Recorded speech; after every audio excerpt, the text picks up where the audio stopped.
Good evening, darlings. Thank you for joining me, and a very warm welcome indeed to Sunday Night Live, where we've got lots of topics to discuss, or at the very least to potentially discuss. So, what have we got to chat about? Well, Diane Abbott has announced that she is going to stand in the general election. She's going to defend her seat. And of course, this comes after an absolute fiasco by the Labour Party regarding her, regarding the whip being reinstated and then whether or not she was blocked from standing as an MP. So, what are your thoughts on that? Where do you stand on the Diane Abbott question? Another question for you. In America, they are considering, having found him guilty, they're considering sending a near 80-year-old man to prison for some minor accounting irregularities. What do you think about that? Do you think that very elderly people should be treated more leniently by the courts? And should they try to avoid a custodial sentence where possible? I would also like to discuss the significance of dreams in our life, because 2 days running now, I've had a dream that I really didn't want to wake up from. And when I did wake up, it was something of a disappointment. So, the significance of dreams and what part do dreams play in your daily lives? Do you regularly have dreams, and are they normally pleasant dreams, or do you suffer from nightmares or night terrors or bad dreams, or have you at any point in your life? Excuse me. Cheers, darlings. Your very good health. I've earned this tonight.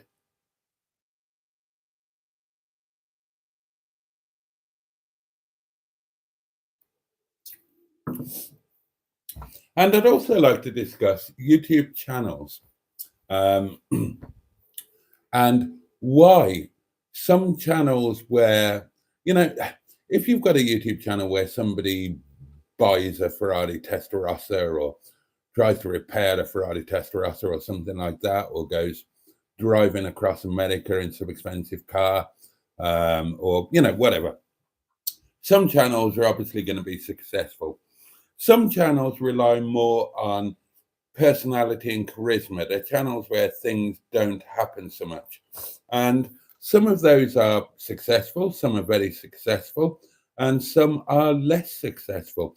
So I thought we could talk about why and limits on things that you can or should do on YouTube. I've got a particular example, but to give you an idea of what I'm talking about, our friend Sean, not a lot happens in his videos, and yet he's become really quite successful, although he's the first to admit that it took him 12 years to become an overnight success, and he had to have a major life upheaval. But it's continuing to work for him. He's built an incredibly loyal viewership, and his videos are very low key, very little happens. He's just talking about his daily life. Why does that work for some people and not for others? And what lessons could be learned from people who are trying to start up a YouTube channel and they haven't got a massive thing to go with, if you know what I mean, a massive hook? And the specific one I would like to discuss, as you guys know, I watch and enjoy a channel called The Blot Outdoors Show. A guy called Chris, he does wild camping, he does stealth camping, and the constants in his videos are that in every single video, he gets exceptionally drunk. Oh, I'm being pinged. Who's ping-ponging me? Have a look.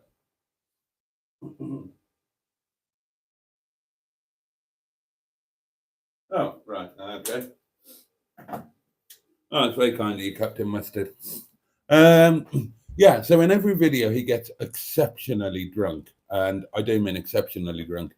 And in a video this week, he got so drunk that he fell unconscious and didn't complete the things that he was supposed to do in his video, one of which is a whiskey tasting. And he was car camping in his Land Rover. So in the morning, having woken up, he did the whiskey tasting that he didn't do the night before. and then got in his car and drove. So, what are the thoughts on that? Because he's a very successful channel. He's got plenty of huge fans. And there were comments saying, come on. It was already getting a bit boring with, he's camping in different places. Yeah. But he's just getting so drunk in every single video. And then this is kind of crossing the line. I mean, he's drinking in the morning is one thing. Drink driving is another thing. And they're kind of saying that he must have been he could have been over the limit from the amount that he consumed the night before, and then, throwing a whiskey or two down on top of that. So, yeah, thoughts on that generally. And in the comments, most of his fans were saying, "Oh, shut up, don't worry about it. It's only a bit of fun." So, can YouTube sometimes go too far? Or can trying to become successful on YouTube lead you into doing things that you might not otherwise do? I'm sure there's a bit of room for discussion there, but if you don't want to talk about any of those things, then talk about anything you like. Raise a subject for discussion, and we will run with it. I'm going to tell you about my dream anyway. I think I told you about yesterday's, but let's see who we've got with us. First cab off the rank is Name Me -1, who says, "Good evening, Boaty and everyone else. See you in the morning replay." Well, good morning, Name Me -1. Hope you slept well. Have a great Monday. Jimmy Quinn is with us. Good evening, Boaty and all. Peter P, Andrew Buttigieg, the M11. Good evening to the wunderbar Boaty. And everybody else in chat tonight. Happy Sundays all round, I hope. I hope so too. Matron is here, of course. Barry Scrotter. Oh, right. Oh, jolly good. Hey, really?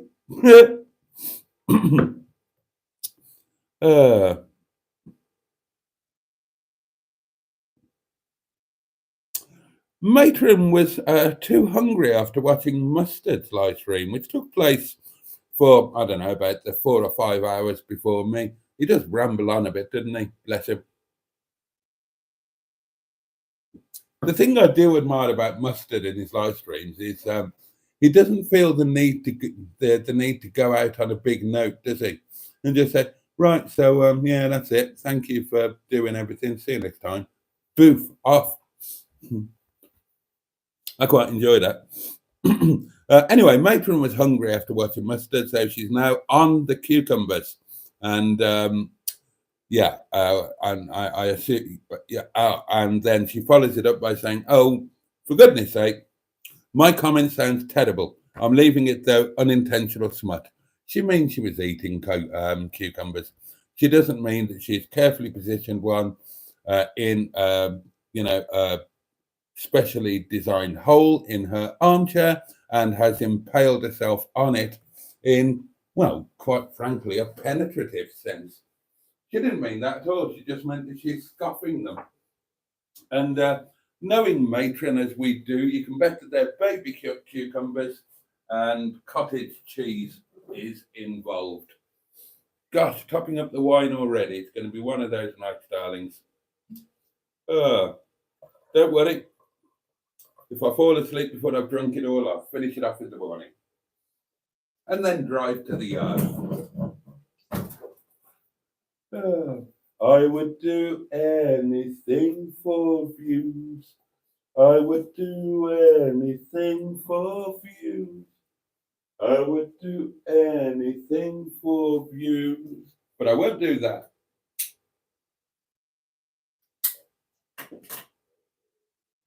Oh, a new members only video.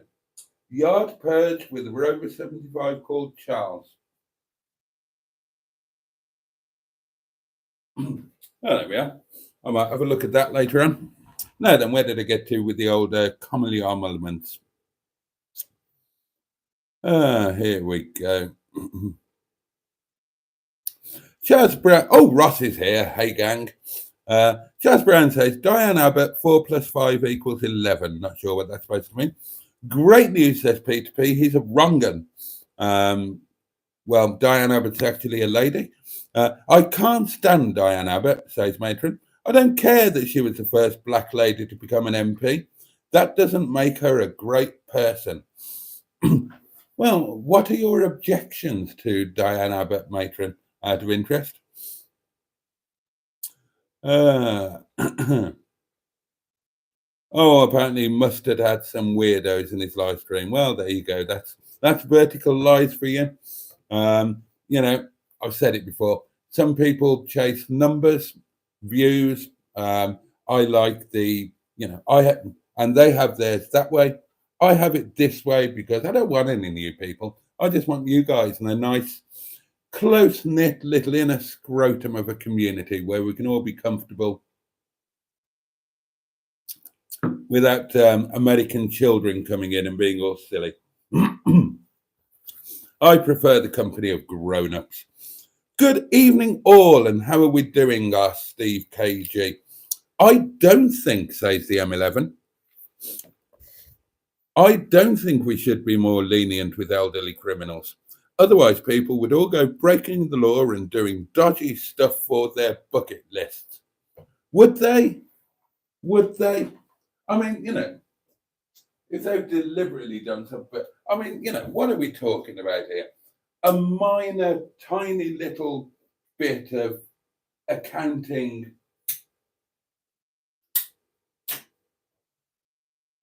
It's a little accounting. Oh, it's not like he's nicked money from anybody. It's not like he's tried not to pay tax or anything like that.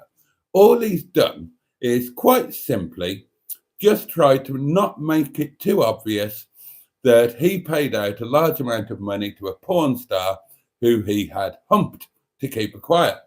And quite frankly, I don't have a problem with that. And I'm not sure why anybody else would.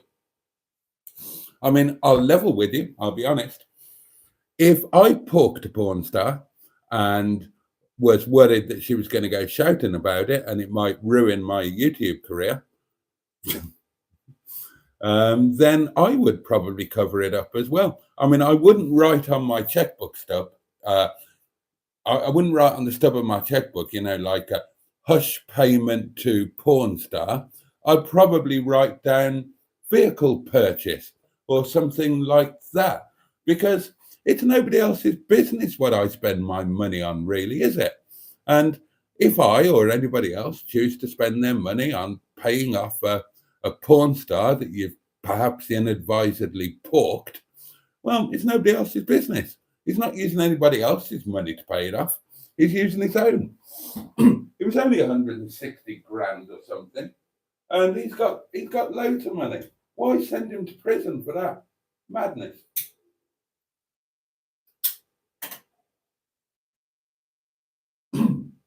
Absolute madness. And he is the victim. He's the victim now, and this shows how sexist society is these days. We've gone too far. We've gone too far when it comes to the ladies.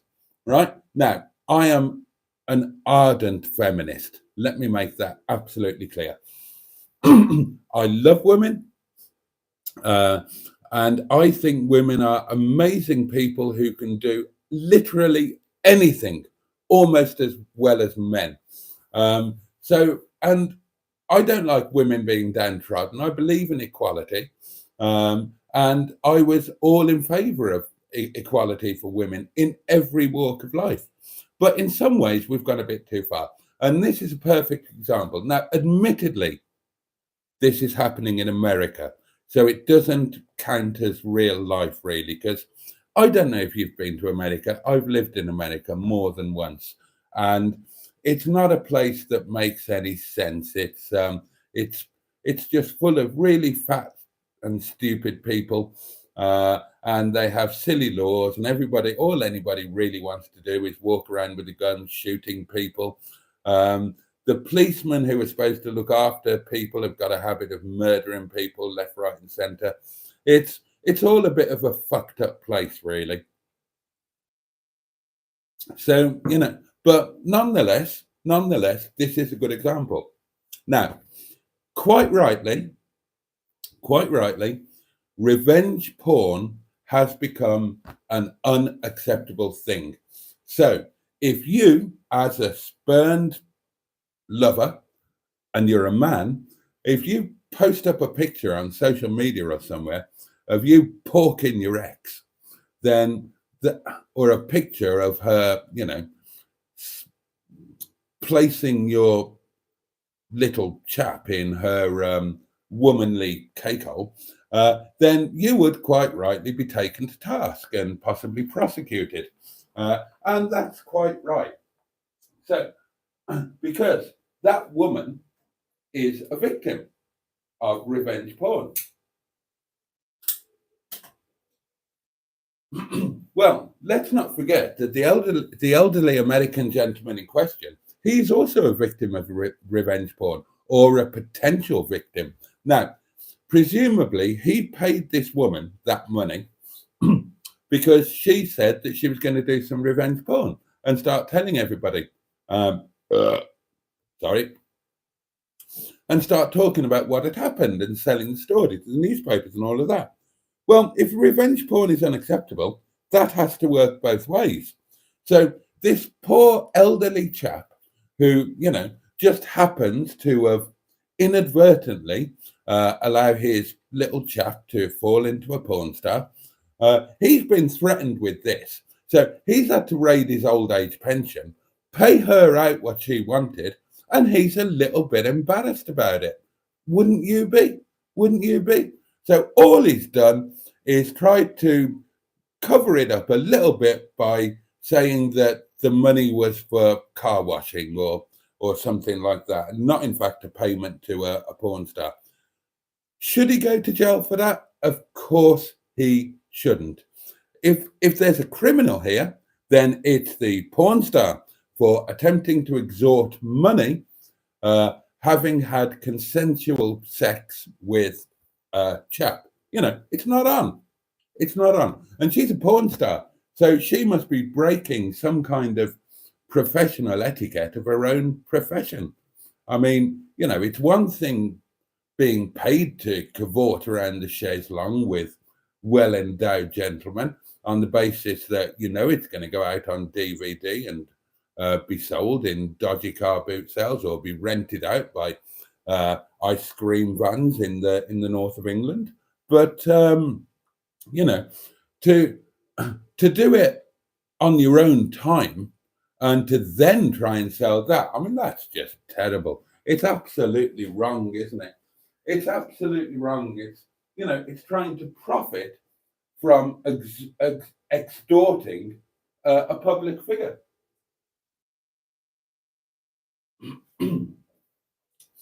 I mean, okay, this is happening in America, and I know that many of us, even those of us who've lived there, don't really believe America exists because it sounds too fucked up to be true. But imagine if it happened closer to home. Imagine that one of you, my lovely inner scrotum, imagine you came up with some sort of reason to be here at Windy Bum. Maybe you said, look, I'm a channel member. I'm entitled to a night in the guest suite. And I would say, yes, of course.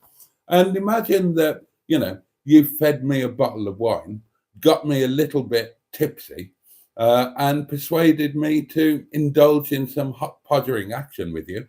And then, knowing that I'm a completely unknown Z-list YouTube celebrity, you went and flogged that to the papers. You wouldn't think that was acceptable, would you? And yet, this is what's happening over the heading pond, and the victim has been prosecuted for it. It's a fucking outrage. Oh, honestly. Oh dear. Anyway, thank you for your interesting comment there, Emmels, and indeed the Emmelumps. And it's lovely of all three of you to join us here on Sunday Night Live with me, Boaty, here with you to see out Sunday night and welcome in Monday morning. Oh yes, with a glass of wine and a bit of good old common sense, darlings. Ha ha. Oh, not off.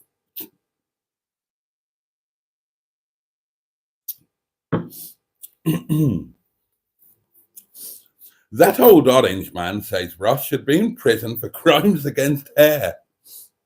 Um, can we talk about the BBC? Of course you can. Now, the interesting thing about the BBC, as far as I'm concerned, is that they've announced tonight that they will be hosting two political head-to-heads in the run-up to the election. The first of which I think is taking place next Friday, and it's going to be a seven-hander. 7 political parties are going to be represented. Of course, the first debate is going to be hosted by ITV on Tuesday, and that's just going to be a head-to-head between Starmer and Sunak. I haven't had a dream in such a long time, says Barry Scrotter. And that's a Texas guitar song, or that was his dream. I'm not sure. It also brings to mind the other Texas song, In Demand. I had an amazing and beautiful dream last night, says Matron. Lots of stunning imagery, lots of real emotions and feelings. I need to work it into my writing. Emil and the Emilump says, I hate waking up from amazing dreams, but at the same time, it's always a relief to wake up. Well, she said walk up, but she means wake up. It's always a relief to wake up from horrific nightmares. With the pleasant dreams, I think about them all day. And the horrific dreams, it can actually take me a while to get over them. They can be that traumatic. Ah. Oh, Ben's with us. Good evening, Ben. I watch a live stream, says Jimmy Quinn, and he drinks a bottle of wine a night boating. Yeah, all right, guilty as charged, Jimmy. But I'm no blot.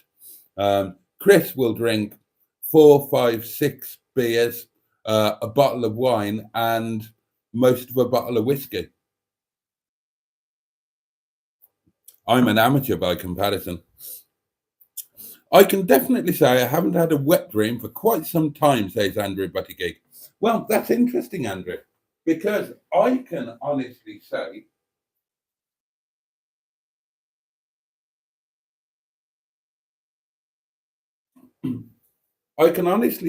and I don't know why, I've never had a wet dream in my life.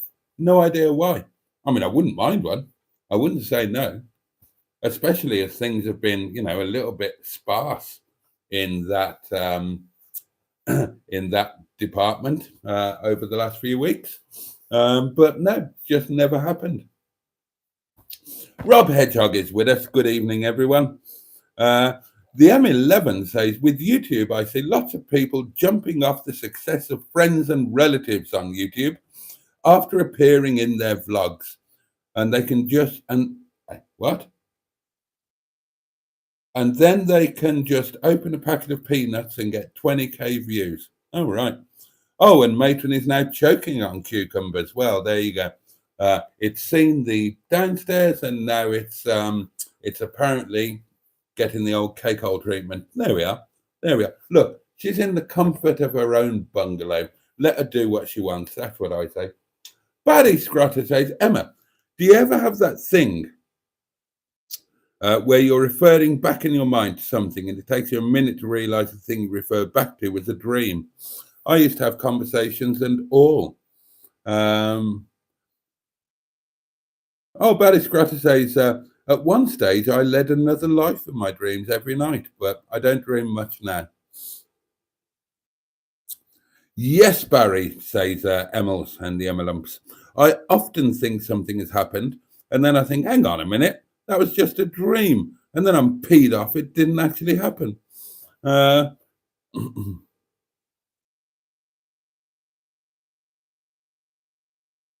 I don't understand why I don't get any unknown weirdos in my live stream, says the M11. Well, give it time, I'm sure it'll happen.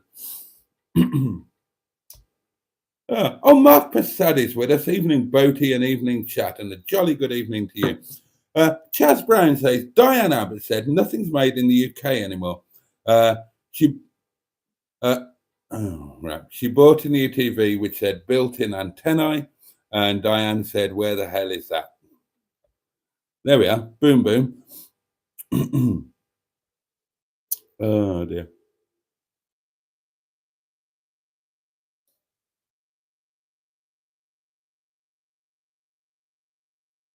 Oh, we're talking about taxes now. Why are we talking about taxes? Have I missed something?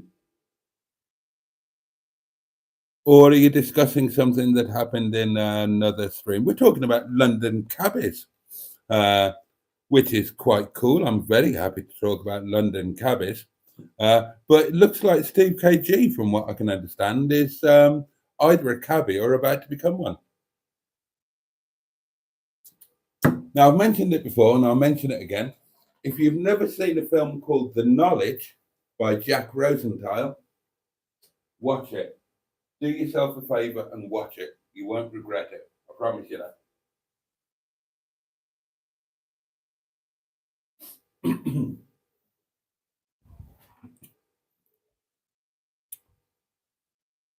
My comment, says M11, regarding elderly criminals was in general and not regarding any one elderly criminal in particular.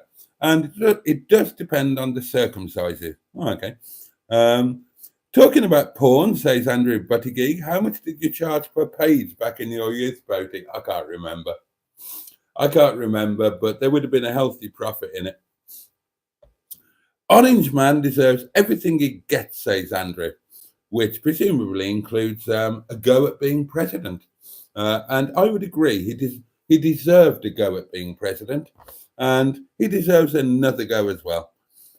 I did used to get those classic dream spiders you can't get away from, rats biting you that you're not able to get away from, being in a dream, not being able to move, etc. Strange times, says Buddy Scrotter. Yeah, there's a thing called sleep paralysis, isn't there?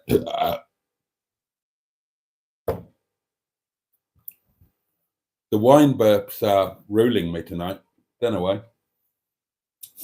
Yeah, there's a thing called sleep paralysis. Basically, uh, your mind on some level knows when it's dreaming. So the brain presses a switch which stops you from moving. So that when you're dreaming about something, you don't start doing the actions which could cause you or somebody else an injury. But then, of course, the fact that you can't move, that feeds back into your dream. So it's there on two levels.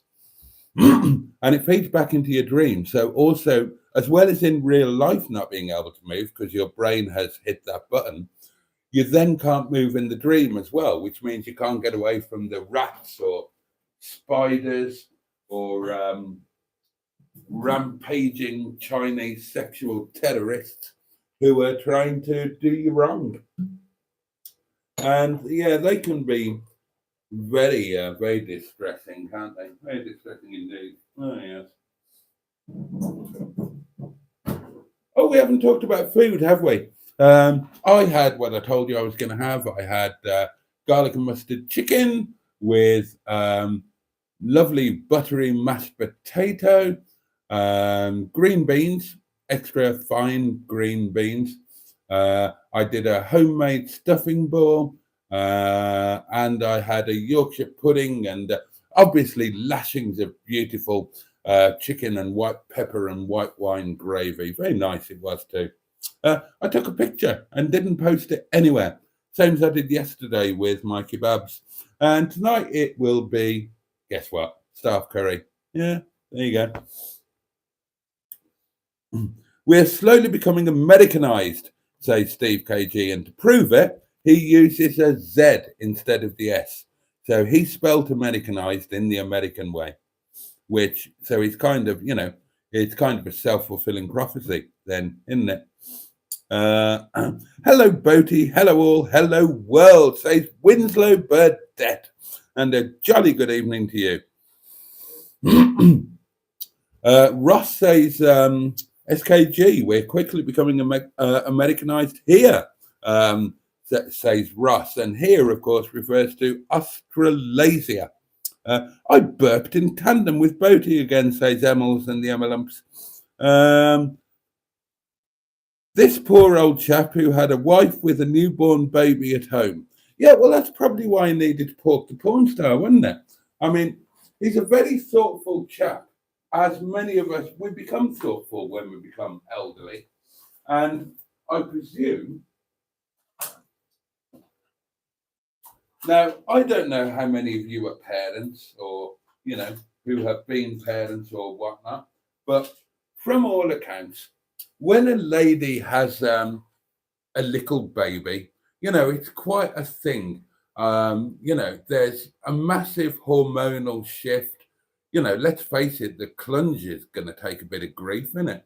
And then she's got the responsibility and excitement and all of that of having a brand new tiny human that she's responsible for. And excuse me, is that need to take some painkillers? I'm in agony.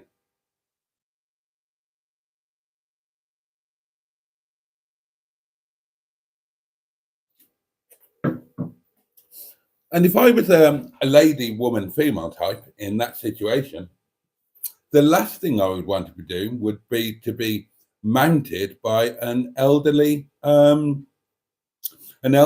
orange man. So, being the decent chap that he is, I imagine he realised that and thought, well, I won't put my darling wife through the trouble of having to be mounted. I'll just pork a porn star instead. And you know, I mean that's thoughtful, isn't it? That's thoughtful. And again, should you be criminalized for being thoughtful and you know caring about the welfare of your wife? And I don't think you should be. All right, Ben's got something to say. Everything almost as well as in inverted commas. Indeed, one area that ladies must concede that the gentleman is superior is in falling off during a side shuffle and ram. Yeah. Guilty as charged, Your Honour. Andrew says the government here are pushing for a 7-year jail sentence for AI generated revenge porn. Womanly cakehole, says Badis Grata. Boaty is a right feminist. I am. Badis Grata says, I'm not a fan of Abbott, and I presume you mean Diane rather than Ross. Has anyone seen Ratatouille, says Ross. I'm sure there's a rat under that syrup telling him what to do or say. Thanks for telling me this, Boaty, says the M11. I'm making notes here. Oh, dear. I'm looking forward to work tomorrow, says Steve KG. It's my penultimate shift. So your last shift would have been your anti-penultimate shift. And that's with a hyphen. And it's ANTE, by the way. So have I got that right? Are you becoming a cabbie? Are you leaving what you're doing now and are you becoming a cabbie? Because if you are, that's really exciting. My old man was a cabbie. Evening, Boaty, says Chris Bowen.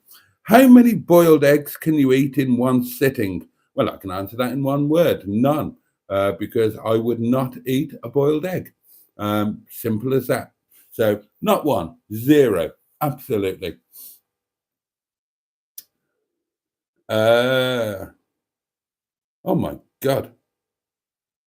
Steve KG could eat quite a few boiled eggs with salad cream. Dear God.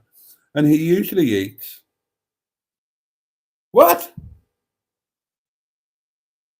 You usually eat 8 eggs per day on average. Dear God. Oh, dear me. Yeah. I love eggs, goes on Steve KG. Yeah, well, evidently, they are my superfood.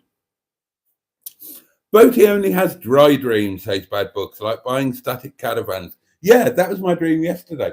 Right, my dream today was I really didn't want to wake up from this one.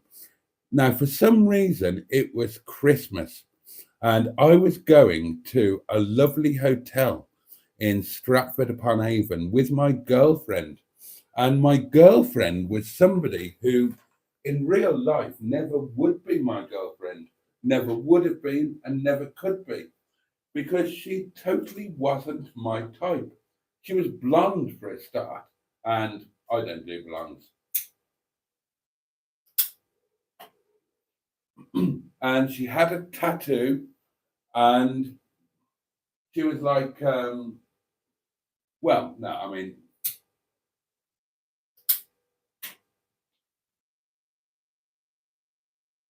Now, the weird thing is, I know her. I know this person, but that's neither here nor there. But it was really lovely.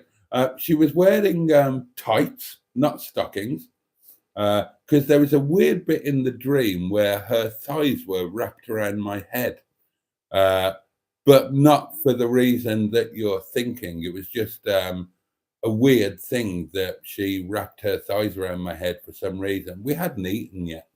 And we just went to this hotel in Stratford upon Avon. Um, and it was a really nice hotel, and we were sort of walking around, and it was just really nice. I really enjoyed it. We had a hell of a suite. We had a log, but no, it wasn't a log burner. It was an open fire in our hotel suite. We were burning logs on it, and we were going to go to the restaurant. And I was really enjoying being with her, even though she's not my type, and even though she's got an other half who I happen to rather like. Um, but there you go. You know, it's a dream. Normal rules don't apply, do they? And it was just lovely. I was really enjoying it. I was really looking forward to dinner. I was looking forward to tearing her tights off. And it was, I mean, what a nice Christmas. I'd love to do something like that at Christmas. Oh, God, that'd be fabulous. Instead of, well, how did I spend my last Christmas?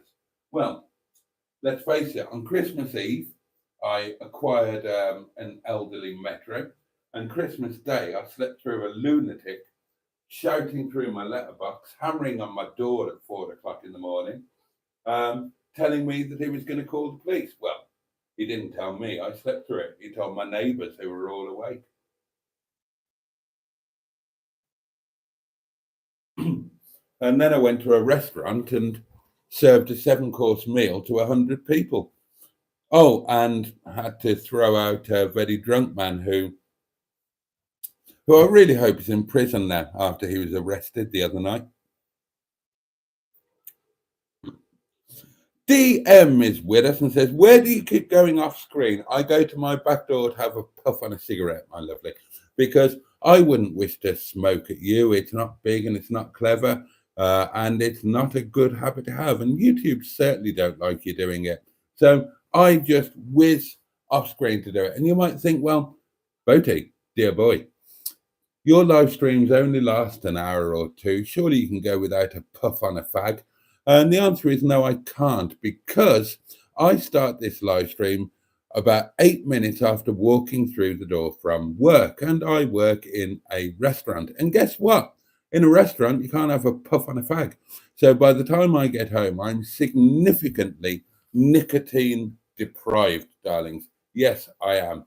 And if you think that I'm doing an hour of this without nipping over there to my back door to have a puff on a fag, you've got another thing coming. So, yeah, that's why I do that. And that's where I'm going. Don't have a wet one, Boaty. You might blow the electric blanket up. I haven't got an electric blanket.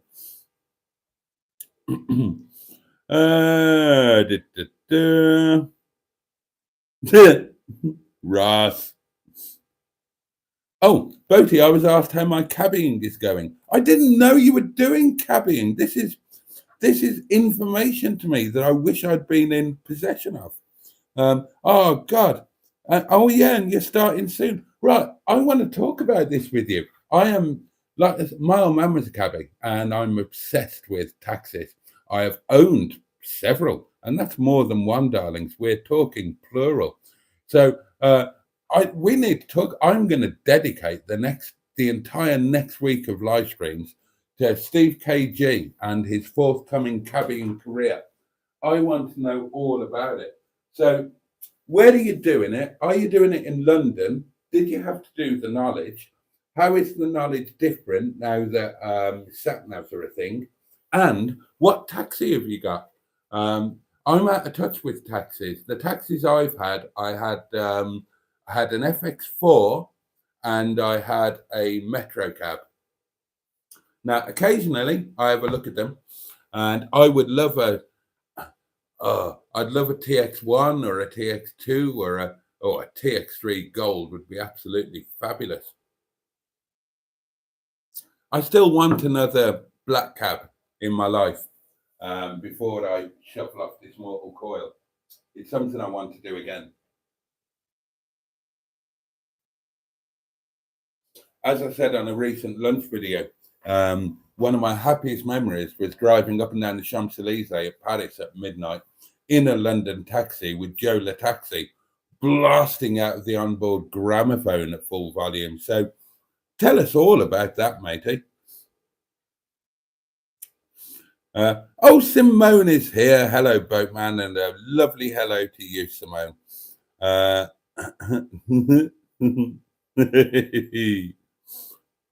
burped at the same time again, says Emils and the Emilumps. I shall have to try this tomorrow night. Oh God, that's something to look forward to, isn't it? Tomorrow night, darlings.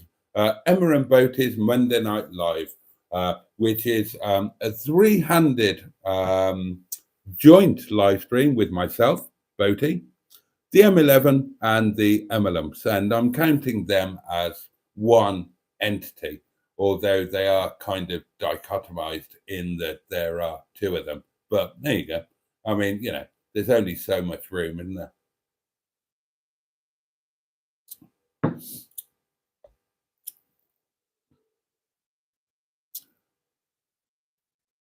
Oh, hello. Julie Walters. She looks pretty fit in personal services. You were talking about that earlier, the film Personal Services.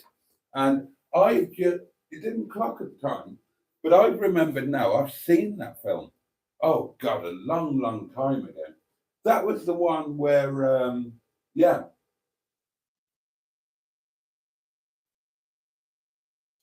Oh, I can't remember exactly how it happened, but Julie Walters had to give a Greek guy a hand job, didn't she?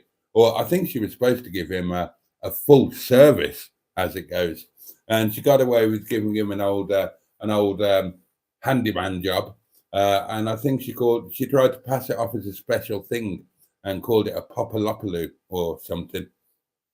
God, I only saw it once. I didn't enjoy it, and I've never seen it again. But I have seen it. There are very few films that I enjoy. Virtually every film I've ever seen has been a massive and crushing disappointment. And I thought, well, what a waste of an hour and a half of my life. And that's why I don't watch them anymore, quite honestly. Matron had, food-wise, 4 eggs, a gammon steak, and a mountain of mushrooms. Oh, good for you, Matron. Salmon Wellington today for Barry Scrotter, with vegetables, potatoes, and an unknown creamy sauce. Right. Well, I'm guessing that I'm guessing you didn't cook it then. If it was an unknown creamy sauce, Steve KG had Jesus Christ, an 8-leg what? An 8-egg omelette and a sirloin. Dear God. Bad Book says Trump in prison will get thrown around like a dog's toy. Are you kidding? Are you kidding me? No, he won't. No, he won't. If he does go down, then he's going to be so looked after.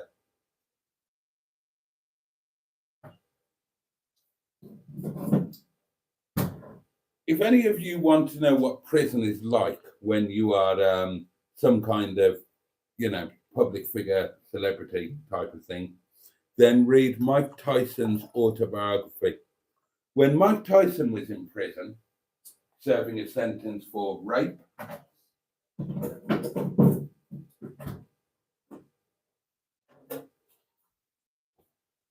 he was getting more sex than he did on the outside, and sex with ladies, not with men. Mike Tyson was never going to go there, was he? Oh no, you'd be a brave boy to try and do Mike Tyson in the showers. No, if you, he was humping. Well, he had special visitor privileges, and because he's Mike Tyson, he had, totally unknown women write into him. That's a thing. Women write to prisoners and want to marry them and stuff.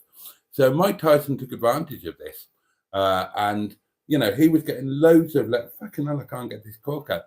He was getting loads of letters off women, so he got them visiting passes. So every day he was visited by a strange woman, and he gave them instructions that they had to wear a loose-fitting dress and no panties. And there was a corner of the yard in the prison yard where he could sit and the woman could mount him and they could have sex without anybody realizing that he was having sex. So he was having sex in prison every day with strange women visitors. But, you know, this is Mike Tyson we're talking about.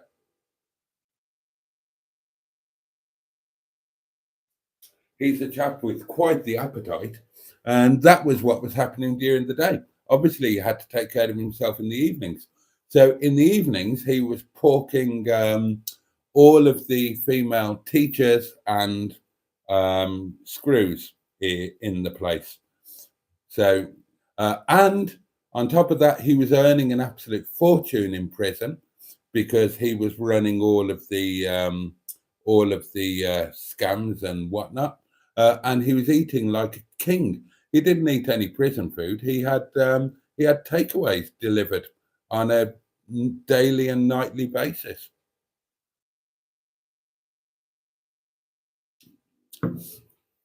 So I imagine that Donald Trump would have a time like that. I can't imagine that he would be thrown about like a dog's toy. God, I wish I was that famous. I'd go to prison. I hope Orange Man does it. Oh, well, that's not very kind, is it, Andrew? A Jeffrey Epstein. Jeffrey Epstein didn't do a Jeffrey Epstein. He had a Jeffrey Epstein done to him. I follow a channel, says Buddy Scrotter, called Soggy Nugget. My son showed it to me. Anyway, they do a sketch with the Trump hand puppet, and I find it funny. Jimmy Quinn says, bad books. With Trump's money, no one would touch him. Agreed. Oh, wine and freezer taken care of. Thank you, Andrew.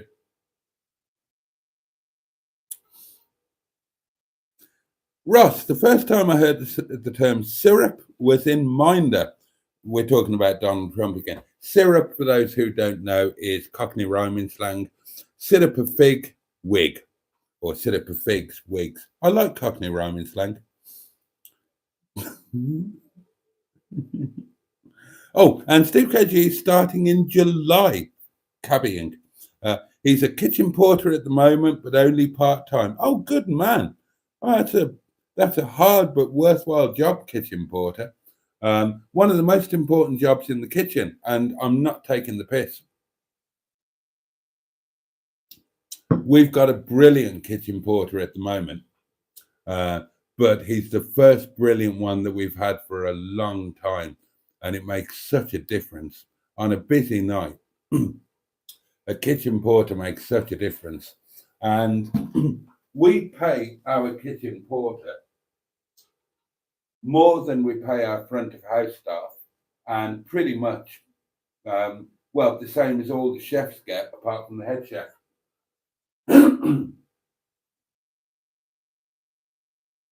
Kitchen porter is super important. My advice to you, if you're going to open a restaurant, if you get a really good kitchen porter, pay them well. Don't let them go anywhere else. If I ate 8 eggs, I would explode, says Barry Scrotter. But Steve says eggs are so good and very satiating. So I only eat once a day. Yeah, but you eat a minimum of 8 eggs as an omelette with a sirloin. Oh, Neil is here, aka the Gibbon Hater. And of course, he is with Sophie in Spain on their holidays. They flew out there this afternoon. Hello, all, just landed in Spain. Hope you're all well. Neil, thank you for joining in. And remember what I said. You two have the most amazing holiday, or we're all going to track you down and sit on your heads. Have a fantastic time. Oh, God love you.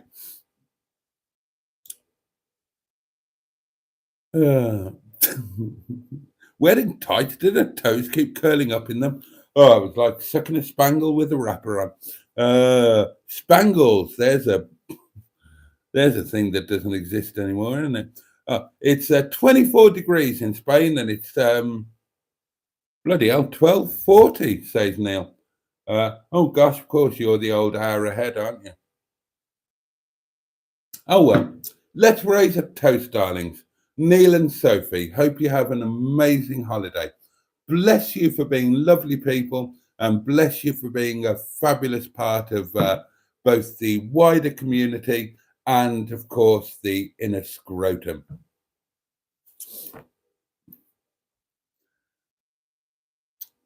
Hello, Emils and the Emilums says, the first night I ever watched this live stream, I had a dodgy dream about Boaty. No wonder I returned.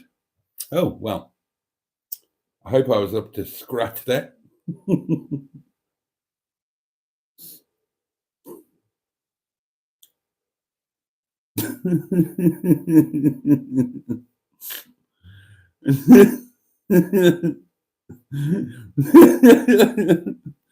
Dino Dad Ross says, you know how when you talk in your head, it's your voice?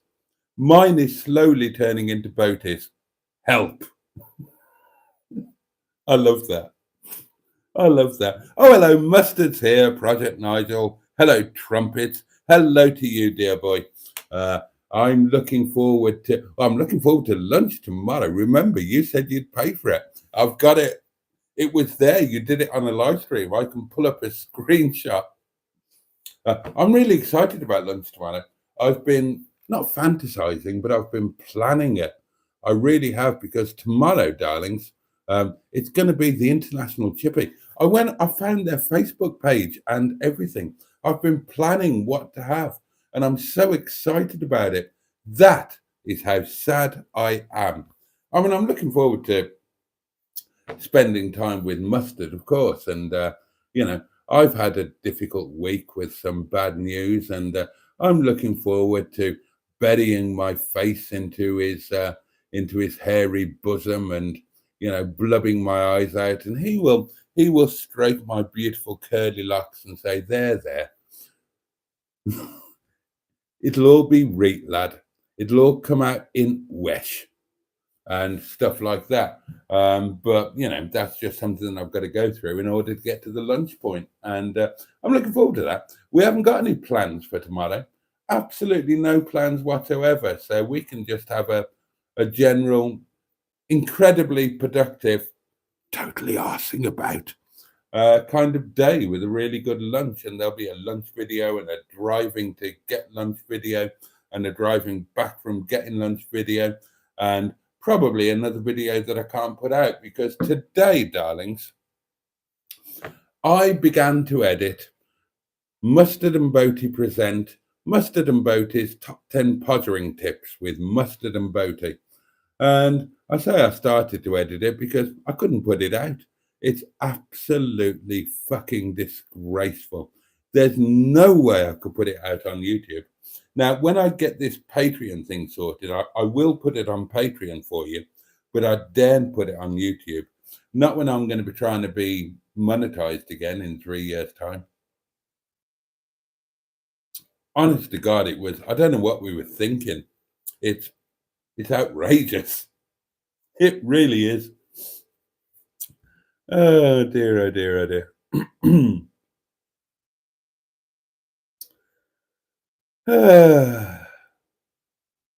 Carry On Cabbying. Oh, that was the thing, wasn't it? Carry On Cabby. That was an actual Carry On film.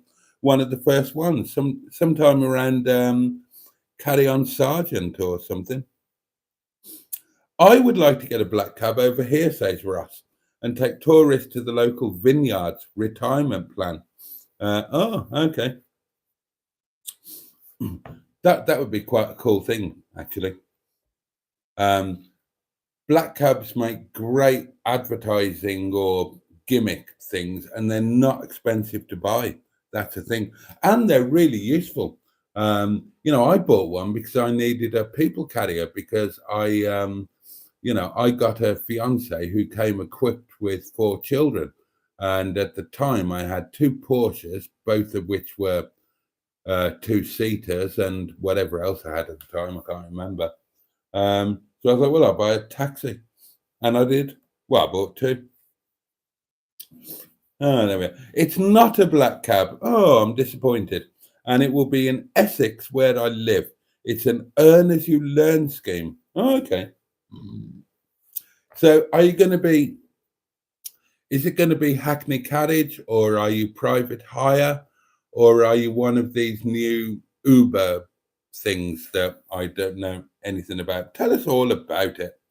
Um, Barry, Tracy, Steve, Andrew, exclamation mark, says Project Nigel. Boaty has infiltrated my mind, says Barry Scrotter, to a new long name for the vape, portable electric smoking device. Oh, I approve of that. I approve of that totally. Oh, and Andrew says the Yarra Valley, Ross, very picturesque area. And Ross says, yep. Has anyone ever gotten to the end of a porn film? Asked Steve KG. Well, I've never really watched the beginning of one, so I don't know. Boaty, have you ever seen a film called The Odd Man Out? 1945 or so, I think. James Mason.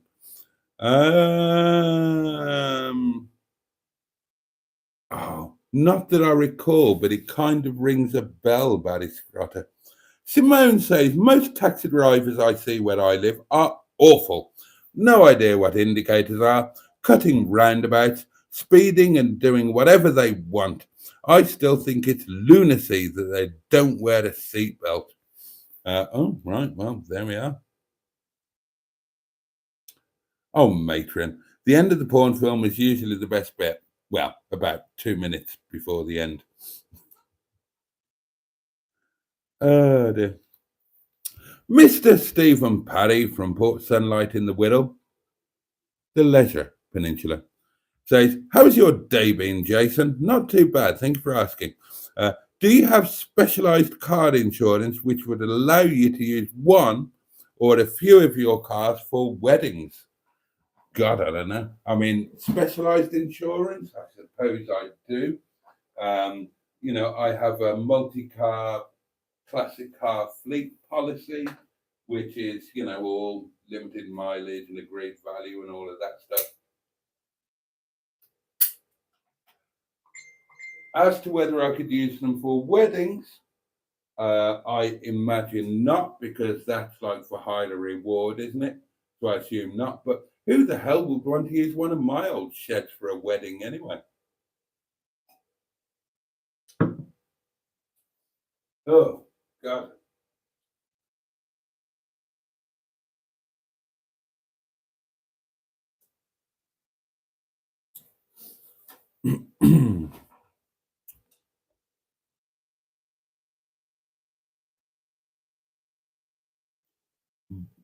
Oh, Barry Scratter. Black cab drivers are a lot more professional. Agreed. Most private hire drivers dribble at the wheel. Controversial. Oh, and Ben has burst into song, as he's occasionally wont to do. I'm your private hire, a taxi for money. I'll take you where you want to go. I'm your private hire, a driver for money. Any old route will do. And Steve KG would like to make it clear that he does not dribble. What's porn and where can I find it, says Barry Scrotter. Oh dear. Porn is all around me. I feel it in my toes. Oh, and DM says, no worries about explaining why I disappear almost constantly. I worked in restaurants for years. Well, you feel my pain, and of course, I feel yours. Cheers to a fellow hospitality survivor. Steve KG says, I've run kitchens as head chef and kitchen manager, but ended up hating it. The worst job I ever did, says Ross, was as a dishy, porter presumably, in a restaurant. The chefs just throw pots and pans at you like target practice.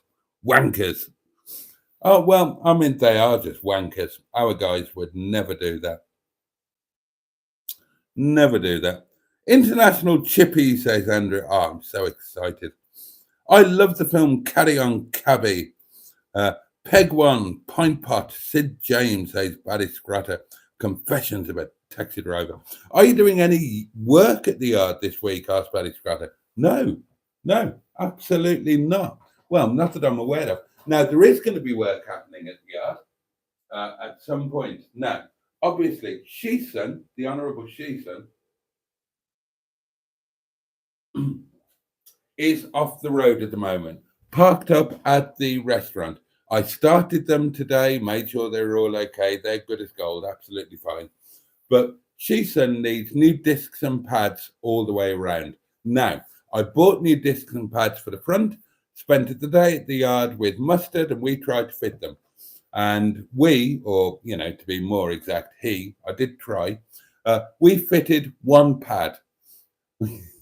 We tried to replace the front discs and pads. We fitted one pad, and that was it. So the rest of those need fitting, and I need discs and pads on the rear as well. And Mustard very kindly has offered to dedicate a day with me to getting that sorted. Now, I've not been able to buy the discs and pads to get it done as yet, but I'm planning to sell some family heirlooms over the next few days. And hopefully, then in a Monday or two in the near future, I will have the rear discs and pads to go with the fronts, which are already in the boot. And I will take Sheeson to the yard, and we will have a damn good day of work trying to fit them. But it's not going to be tomorrow because I haven't got the discs and pads due to being, taken poor. But I hate Sheeson being off the road. Sheeson is the longest term car on the fleet, and not quite the rarest, although they are quite rare. Not the nicest, not the best condition, but probably the one that means the most to me because I love driving them. And there's the emotional connection because, of course, Sheeson was Chinese madam's car. So I hate them being off the road. Sheeson will never be a daily again.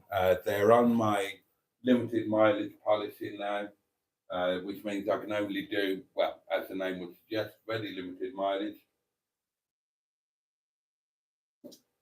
But I don't like the fact that they're not drivable. So the plan for this week is to try and get some money together, buy the rear discs and pads, not a huge amount of money, probably 40, 50 quid, something like that, if I buy them online. And then maybe next Monday, we'll have a bash at getting them fitted.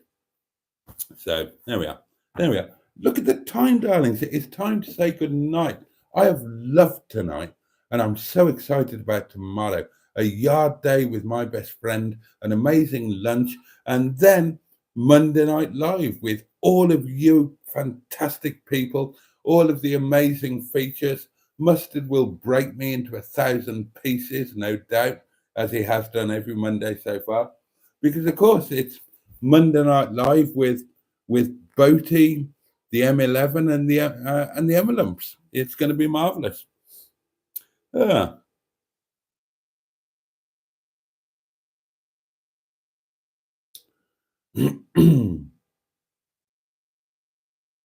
Just skimming through the comments here. It'll be you never guess who I had in the back of my cab, David Bleeding Cameron. And a great turning circle. Yes, indeed. Well, of course, the turning circle is that the Hackney Carriage Office in central London, that there were two rules for black cabs. One was that there had to be enough room, height-wise, in the back of the cab for a gentleman to wear his top hat. True, I'm not making that up. And the other was that there was a courtyard in the Hackney Carriage Office, and the vehicle had to be capable of doing a full circle within the courtyard, which meant it had to have an incredible turning circle. And the only vehicle I've ever driven that had as good a turning circle as a black cab, and this is true, was a Triumph Herald. Don't ask me why, but it is true. I got my license on the 18th of this month, says Steve, and we'll be doing the knowledge towards the Hackney Carriage badge. Good for you. Oh, I'm so excited about this. I'm so excited about this. Oh.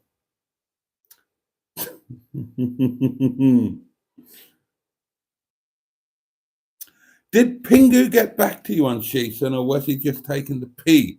Asked Paddy Scrotter.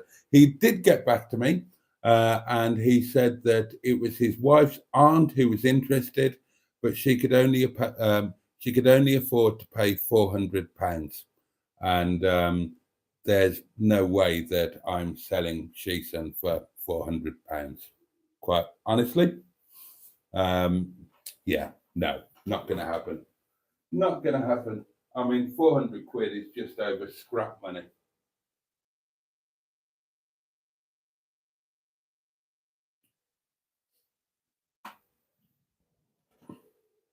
And there's, Sheaton is nowhere near being a scrap car. Nowhere near. Sheaton is a rare car, being a 25 1.6 IXL, pre-facelift, partly pre-project drive, with CVT gearbox, step speed, family owned from new, apart from me, and with the most comprehensive service history you've ever seen in your life, and still low mileage. Full IXL spec, air conditioning, electric sunroof, nice black leather interior, the super posh onboard gramophone. Okay, needs the brakes doing, but everything else is good. So yeah, it's it's not even close to being a 400 quid car. But I appreciated it. It was kind of them to try and help me out because I am desperate.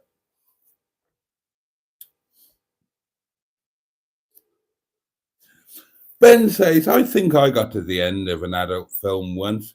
I think at the crescendo, a curly-haired Welsh Lothario fell off the bed. Let's see. Was it Liverpudlian and Lovelace go Welsh? Ben. Ben. Oh dear. If you sniff the seat, says Barry Scrotter, can you still smell a faint hint of Chinese madam? Probably. Chinese madam was lovely. She was lovely. Oh, God Almighty, she was a pain in the ass in a lot of ways, but I do miss her. I do miss her. And I wish I could do it all again so I could do things slightly differently. And I do blame myself because if I'd have done things differently, that would have worked. I genuinely believe that it would have worked, but I didn't, and there you go. There you go. Night all, says Steve. See you tonight. Well, you will indeed. Selling an heirloom. Do you have Elizabeth the First? I can't read that out. Oh dear. I can't wait to see the top 10 pottering tips. You're not going to see them, Barry. I can't put them up. Well, you can see them on Patreon or something like that. You can help me do some work tomorrow, says Mustard. I will gladly do that. I will gladly do that. I will come in my working clothes and I will do some honest manual labour. Oh dear. 400 quid? That's a joke, but then those are the silly amounts that I offer for cars. Yeah, me too. Me too. Don't scrap another car, you'll bankrupt YouTube, says Russ. Well, none of the other ones were anywhere near scrap, to be fair. I think they're all pretty safe. Oh, you saw the Facebook post, Andrew.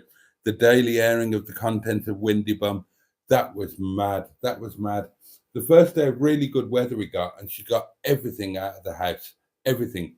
Curtains, bedding, cushions, everything had to go up into the garden. And what was the word that she used? It was bask. That was it, bask. Everything had to bask. And then it became a regular thing. every few weeks, the entire contents of the cottage would be taken out into the garden to bask. Oh, the garden. I need to do a daily diary video to get you up to speed on what's happening with the garden or what isn't happening with the garden, even though I've been paying for it for 3 months and now it's a wilderness I can't even get into. But that's going to be a daily diary thing. Right. That is it, darlings. That's it for tonight. Thank you so much for your company. I've loved this. I've really enjoyed it, genuinely. Thank you so much for staying up late and bearing with me and all of that sort of thing. Please join me and Emil's tomorrow night for Emma and Boaty's Monday Night Live with all of the usual stuff and more. There'll be call-ins. Mustard will be ringing in to call me some misbegotten arsehole. There'll be jingle. Oh, God, it's going to be so much fun. I'm really looking forward to it. I'm bloody not, Barry. I'm bloody not. Not after I've been paying for it. I've put it in the daily diary. I'm on the case now. I'm properly chasing them down. Oh God, I'll bring you all up to speed on it. I'll bring you all up to speed. So that's it, darlings. Hopefully I will see you tomorrow night, 10 o'clock. Do have a look at the Facebook group in advance because the M11 and Matron, no doubt, will be, getting stuff off you and G'ing you all up and fluffing you in a variety of ways.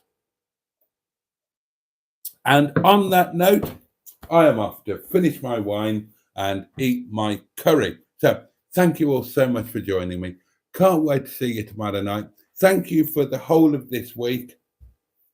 Obviously, it's been a pretty shitty week.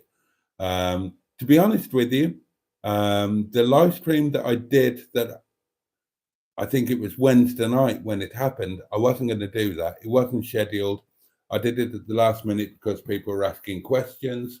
And my intention was to make that the last one and to just say thank you for everything, you guys, and goodbye and good luck kind of thing. Because, that was it. I wasn't going to. And kind of didn't work out like that, did it? And now I'm just more committed to the community than ever. And don't let the bastards grind you down.